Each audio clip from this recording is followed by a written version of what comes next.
ಅವನ ಹೆಸರು ಅನೂಪ್. ಒಂದು ಕಾಲದಲ್ಲಿ ಆತ್ಮವಿಶ್ವಾಸ ಕುಗ್ಗಿದವನಾಗಿದ್ದ. ಆದರೆ ಅವನ ಹೃದಯದಲ್ಲಿ ಒಂದು ಶಕ್ತಿ ಇತ್ತು. ನನ್ನ ಪ್ರೀತಿಗೆ ಯೂನಿವರ್ಸ್ನಿಂದ ಸತ್ಯವಾದ ಪ್ರತಿಫಲ ಬೇಕು.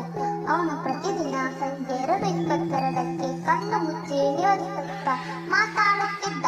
ಅವಳು ನನ್ನತ್ತ ಬರುತ್ತಾಳೆ, ನನ್ನ ಶುದ್ಧ ಪ್ರೀತಿಗೆ ಪ್ರತಿಫಲ ಸಿಗುತ್ತೆ.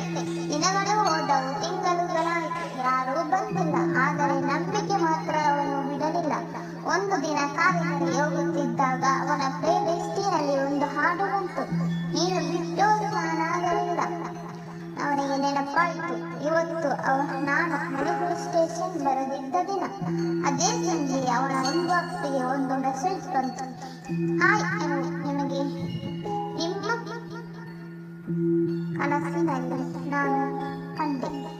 ಹೌದು, ಅದು ಅವನ ಮ್ಯಾನಿಫೆಸ್ಟೇಷನ್ ಮಾಡುತ್ತಿದ್ದ ಹುಡುಗಿ. ಯೂನಿವರ್ಸ್ ಯಾವಾಗಲೂ ಕೇಳುತ್ತೆ ನಿಮ್ಮ ಪ್ರಾರ್ಥನೆ.